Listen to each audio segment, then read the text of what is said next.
ఆదికాండంలోని మన ప్రయాణానికి మళ్ళీ స్వాగతం. అందరికీ నమస్కారం. ఈరోజు మనం ఆదికాండము 18వ అధ్యాయంలోకి అడుగుపెడుతున్నాము.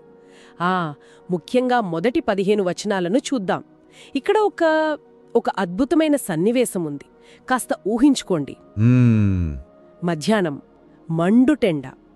99 ఏళ్ల అబ్రహాము కొన్ని రోజుల క్రితమే సున్నతి పొంది ఆ నొప్పితో తన గుడారం నీడలో సేద తీరుతున్నాడు.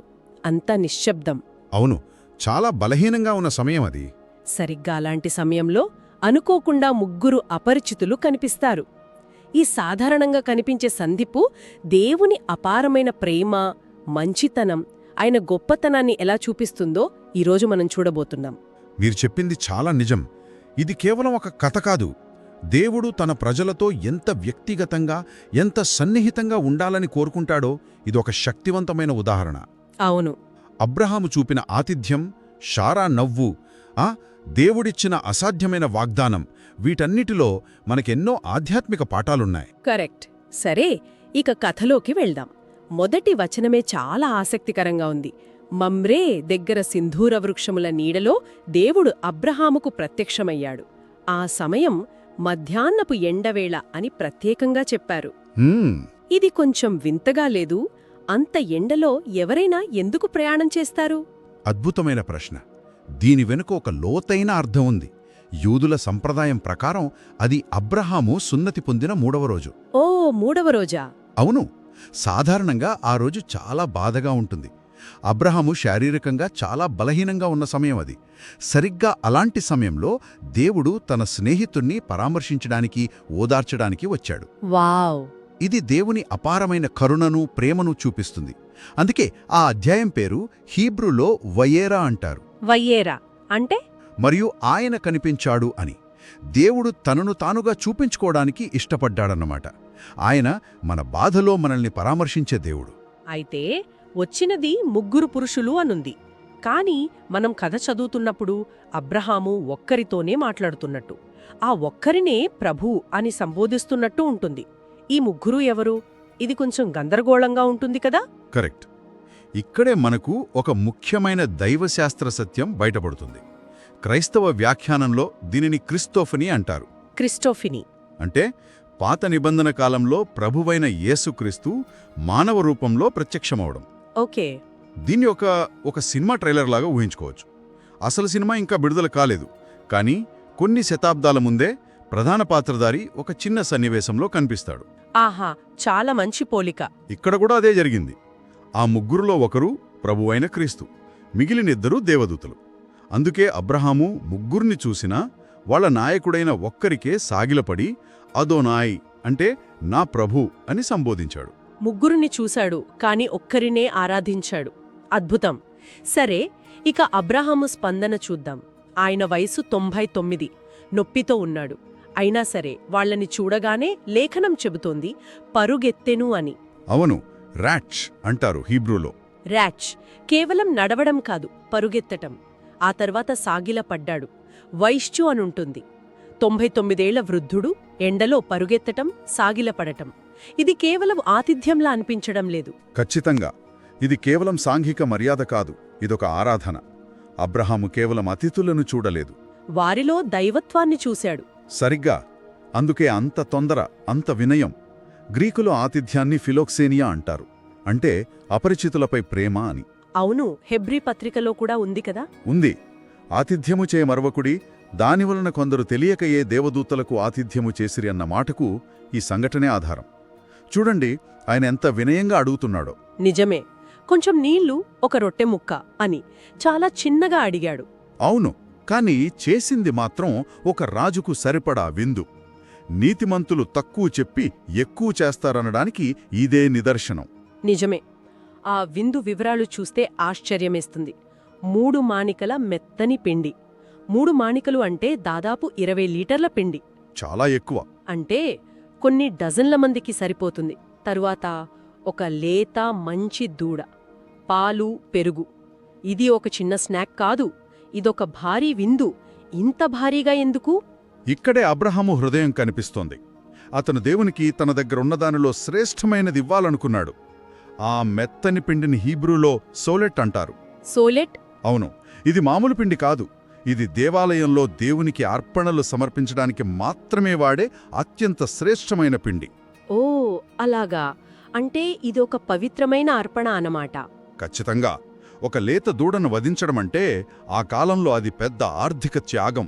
వీటన్నిటి ద్వారా ప్రభూ, నా దగ్గర ఉన్నదంతా నీదే, నాలో ఉత్తమమైనది నీకే అర్పిస్తున్నాను అని చేతలో చూపిస్తున్నాడు. అన్నిటికన్నా నన్ను ఆశ్చర్యపరిచిన విషయమేమిటంటే 8వ వచనంలో అబ్రహాము వారికి అన్నీ వడ్డించి వారు భోజనం చేస్తుండగా ఒక సేవకుడిలా వారి పక్కన నిలబడ్డాడు.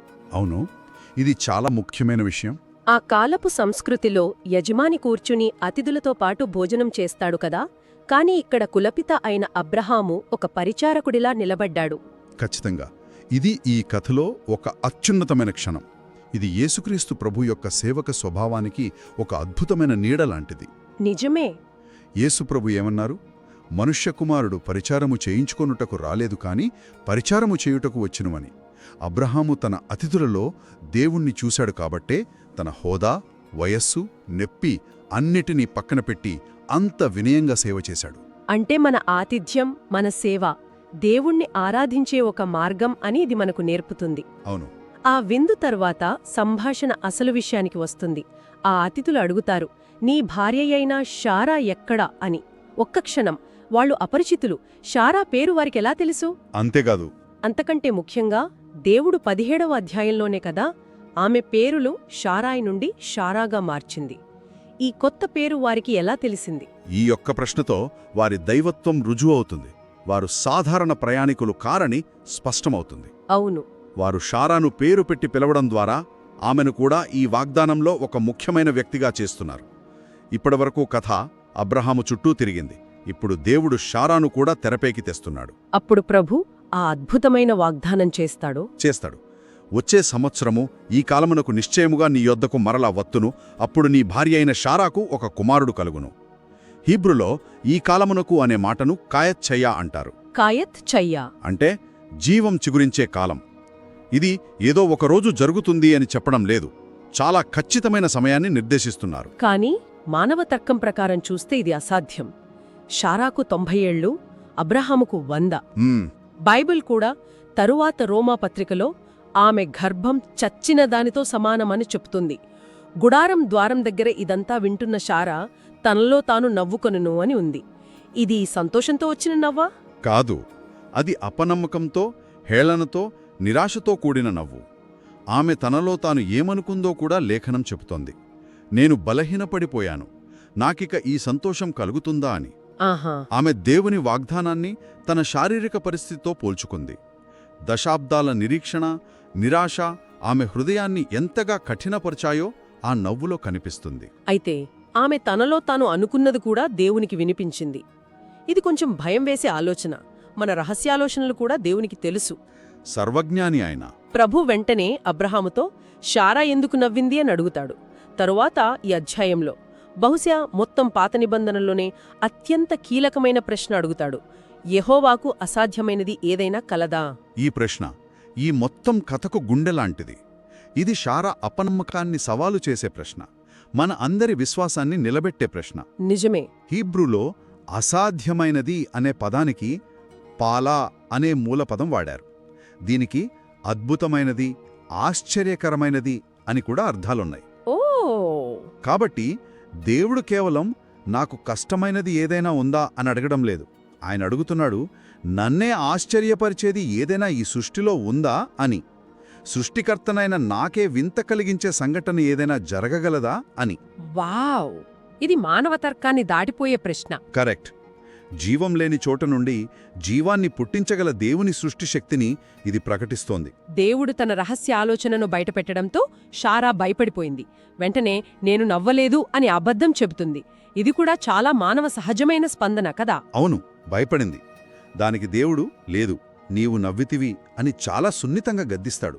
గమనించండి, ఇక్కడ దేవుడు ఆమెను శిక్షించడం లేదు, కోప్పడటం లేదు. నిజమే. ఆయన కేవలం సత్యాన్ని స్థిరపరుస్తున్నాడు. ఆయన ఆమె అపనమ్మకాన్ని తన నిశ్చయతతో అధిగమిస్తున్నాడు. ఇక్కడే అసలైన అద్భుతముంది. ఏమిటది? దేవుడు ఆమె అపనమ్మకపు నవ్వును తీసుకుని దాన్ని ఒక ప్రవచనంగా మార్చేశాడు. ఆమె అపనమ్మకంగా నవ్వడాన్ని హీబ్రూలో తెత్షాక్ అంటారు. సరిగ్గా 1 సంవత్సరం తర్వాత ఆమె చేతుల్లో ఉన్న కుమారుడికి ఇస్సాకు అని పేరు పెడతారు. ఇస్సాకు అంటే ఇట్చాక్ హీబ్రూలో. అవును.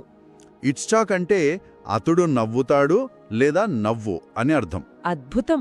దేవుడు ఆమె సందేహాన్ని సంతోషంగా, ఆమె హేళనను ఆనందకరమైన నవ్వుగా మార్చబోతున్నాడు. ఆమె అపనమ్మకానికి గుర్తుగా ఉన్న నవ్వు దేవుని నమ్మకత్వానికి సాక్ష్యంగా మారింది. సరిగ్గా అదే. కాబట్టి మమ్రే దగ్గర జరిగిన ఈ సంఘటన మన దేవుడు ఎంత వ్యక్తిగతమైనవాడో, కరుణామయుడో మరియు సర్వశక్తిమంతుడో మనకు స్పష్టంగా చూపిస్తుంది.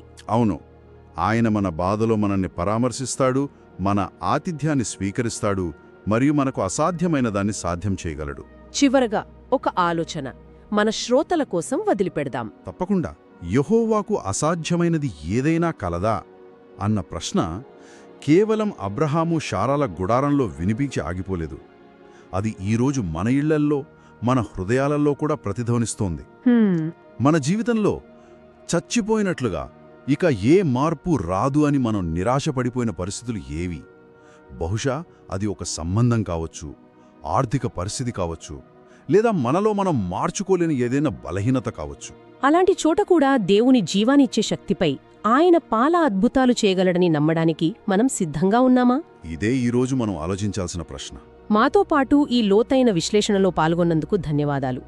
దేవుని వాక్యాన్ని మరింత లోతుగా, స్పష్టంగా అర్థం చేసుకోవడానికి మాతో ఈ ప్రయాణాన్ని కొనసాగించండి. ధన్యవాదాలు. మా ఛానల్కు సబ్స్క్రైబ్ చేసుకోవడం ద్వారా మీరు ఏ భాగాన్ని కూడా కోల్పోకుండా ఉంటారు.